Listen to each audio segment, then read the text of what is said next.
Hello friends, आज इस video में हम जो टॉपिक डिस्कस कर रहे हैं वो है एनोवा स्टेप और to solve one way ANOVA, है ना। इस वीडियो में हम देखेंगे कि एनोवा को सॉल्यूशन करने के लिए, वन वे एनोवा को सॉल्यूशन करने के लिए हम किन स्टेप को फॉलो करते हैं। स्टेप पे फोकस करने से पहले हम एनोवा को थोड़ा सा रिवाइज करते हैं। एनोवा ऑब्जर्वेशन फॉर्म है एनालाइज ऑफ वेरिएंस का, जिसे आर ई फिशर ने दिया था, इसलिए हम इसे एफ टेस्ट भी कहते हैं। 1920s में दिया था। एनोवा का यूज़ 2 से ज़्यादा सैंपल मीन होने पर वेरिएंस को चेक करने के लिए यूज़ किया जाता है। एनोवा यूज़ करने के लिए डेटा जो है वो क्वांटिटेटिव नेचर का होना चाहिए। क्वालिटेटिव नेचर का अगर डेटा होगा हमारा तो हम एनोवा यूज़ नहीं करेंगे। डेटा का नॉर्मल डिस्ट्रीब्यूशन होना चाहिए, ओके। एंड जो सैंपल कलेक्ट किए गए हैं पॉपुलेशन से वो रैंडम वेरिएशंस पे कलेक्ट किए हुए होना चाहिए, तभी हम क्या कर पाएंगे, इस एनोवा टेस्ट का यूज़ कर पाएंगे, ओके। अब एनोवा के टाइप्स में हमने जो पार्ट में देखा था कि फर्स्ट वाला जो पार्ट था वो था one way ANOVA. One way ANOVA क्या है, हम अभी क्वेश्चन से इसको और समझेंगे। उसके पहले हम इसको सॉल्यूशन करने के मेथड पे फोकस करते हैं। वन वे एनोवा में फोकस जब सॉल्यूशन करते सबसे पहले हम क्या करेंगे, हाइपोथेसिस सेट करते हैं ना। ये तो फिक्स है, हर क्वेश्चन में सबसे पहले हम क्या करते हैं, हाइपोथेसिस सेट करते हैं। हमने नल हाइपोथेसिस सेट करेंगे कि जो हमारे पास जो वेरिएंस है उसमें कोई भी डिफरेंस नहीं है, और जब अल्टरनेटिव हाइपोथेसिस सेट करेंगे हम क्या लिखेंगे कि उसमें डिफरेंस है, okay. And second step, calculate the mean of each sample, okay. हम क्या करेंगे, जितने भी हमारे पास सैंपल होंगे, सैंपल कितने होंगे, 2 से ज़्यादा होंगे, तो जितने भी हमारे पास सैंपल होंगे उन सभी सैंपल का हम इंडिविजुअल मीन कैलकुलेट करेंगे, ओके, है ना। तो अगर 2 सैंपल हैं तो 3 सैंपल हैं तो तीनों के अलग अलग मीन सैंपल करेंगे। अगर 10 सैंपल होंगे तो भी हम उनके क्या करेंगे, अलग अलग मीन ही कैलकुलेट करेंगे। स्टेप थर्ड है find out the grand average. Grand average मतलब ग्रैंड मीन, ओके। हम क्या करेंगे, हमने ये जो ऊपर वाली स्टेप में, सेकंड स्टेप में जो मीन कैलकुलेट किया है, इंडिविजुअल सैंपल्स का जो मीन कैलकुलेट किया है, हम इस स्टेप में उस मीन का ग्रैंड मीन निकाल लेंगे। कैसे निकालेंगे, जैसे फॉर द एग्जाम्पल 3 सैंपल है हमारे पास, तो हमने सेकेंड स्टेप में तीनों के अलग अलग मीन निकाले। अब इस थर्ड स्टेप पे हम क्या करेंगे, इन तीनों के मीन को प्लस करके 3 से डिवाइड दे देंगे, है ना। इसी प्रकार से अगर 5 सैंपल होंगे वहाँ पर, तो हम पाँचों के सैंपल के जो मीन आए हैं उन सभी को प्लस करके जो 5 डिजिट है उससे क्या कर देंगे, डिवाइड कर देंगे। तो इस प्रकार जो नंबर हमको गेट होगा वो क्या होगा, ग्रैंड मीन है, ओके।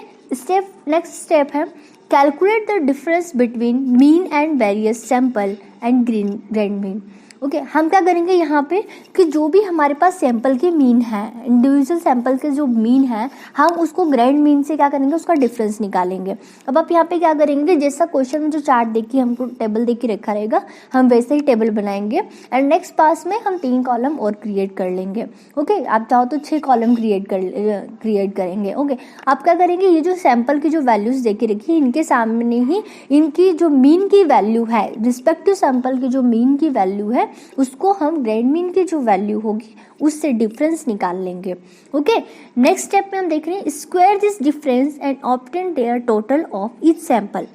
यहाँ पे जो डिफरेंस है उस डिफरेंस को निकालने के बाद हम इसका क्या करेंगे, स्क्वायर करेंगे, ओके। आया समझ में, क्या करना है, यहाँ पे हम जो सैंपल है, इंडिविजुअल सैंपल का जो मीन है वो लिखेंगे और उसका जो ग्रैंड मीन होगा वो लिखेंगे और दोनों का डिफरेंस निकाल के फिर उसका स्क्वायर कर देंगे, ओके। अभी जब हम एग्जांपल लेंगे तो ये आपको और अच्छे से समझ में आएगा, है ना। यह स्टेप कई बार लिखने के लिए आती है एग्जाम में कि एनोवा को सॉल्यूशन कैसे करते हैं, उसके स्टेप को नोटिफाई कीजिए, इसलिए हम यहाँ पे स्टेप को अलग से पे फोकस कर रहे हैं ना, और थोड़ा सा आपको कंसेप्ट भी समझ में आ जाएगा, ओके। तो इसी प्रकार से जितने भी सैंपल होंगे उन सभी के सामने हम सेम वर्क करेंगे। एंड देन जो सेकंड कॉलम हमने बताया स्क्वायर वाला, है ना, जो कि हमारे यहाँ पे स्टेप है, तो इस स्टेप 5 के थ्रू पे जो हमारी जो वैल्यू आएगी उस कॉलम का हम क्या कर लेंगे, टोटल कर लेंगे, मीन्स समेशन कर लेंगे, है ना। इसी तरीके से हम जितने भी सैंपल होंगे हमारे पास उन सभी सैंपल के कॉलम क्रिएट करेंगे।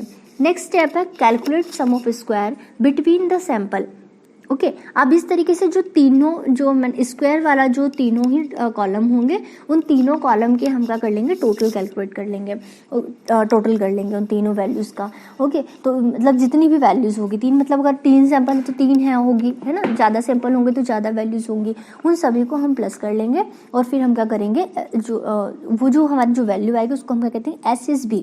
SSB means that sum of square between the sample. SSB का फुल फॉर्म क्या है, sum of square between the sample. ये है ना सैंपल के बीच में जो के को यहाँ पर डिनोट कर रहा है। नेक्स्ट स्टेप है calculate the difference between the various item of a sample the mean value of the respective sample.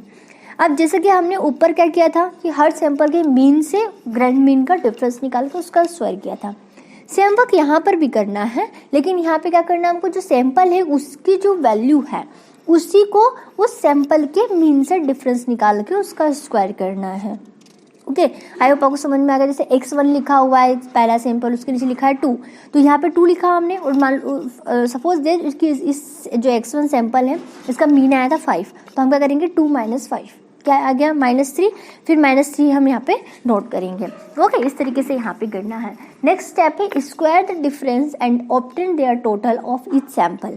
हम क्या करेंगे अब इस स्टेप में, जो हमारा जो भी एग्जाम्पल में -3 आया था इसका स्क्वायर कर देंगे, इसका स्क्वायर कर देंगे तो क्या आ गया 9 आ गया। बस इस तरीके से करके यहाँ पे लिखना है ना। एनोवा बहुत टफ नहीं है, बट हम इसको अगर बहुत ईजिली समझ लेंगे तो अभी जब नंबर एक डिजिट लेके जब इसका सोल्यूशन कर लेंगे तो आपको बहुत ईजिली समझ में आ जाएगा।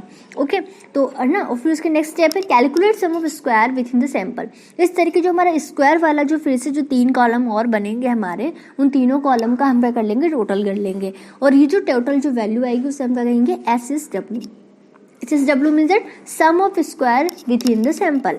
ओके हम इसको कहेंगे sum of the square within the sample. Okay अब हम क्या करेंगे, एनोवा टेबल प्रिपेयर करेंगे। मीन्स दैट एनोवा की वैल्यू को क्रिएट करने के लिए एक टेबल क्रिएट करेंगे। टेबल क्रिएट करने के लिए आप देख रहे हैं यहाँ पर कि हमने एक टेबल क्रिएट करी हुई है। इसमें पहले फर्स्ट कॉलम में मैंने लिखा है source of variations. Source of variations में लिखा है between the sample and within the sample. Sum of square में लिखा है SSB SSW। Okay degree of freedom में लिखा है C-1 N-C। मीन स्क्वायर मतलब MSB and MSW and computed value of F में आपको दिख रहा है। अब यहाँ पे आप सोचोगे इतना सब लिखा हुआ है तो इतनी सारी चीज़ें तो निकाली नहीं हमने, तो ये सारी नहीं, ऊपर जो आपको रेड पेन से लिखा हुआ दिख रहा है ना, ये फिक्स है यहाँ पे। और इस फर्स्ट कॉलम में जो लिखा है between the sample and within the sample ये भी फिक्स है। हमको क्या करना है, ये जो SSB की वैल्यू, आपको ध्यान है कि हमने जो पहले जो निकाली थी वैल्यू है ना, वो SSB की वैल्यू हमने निकाली है।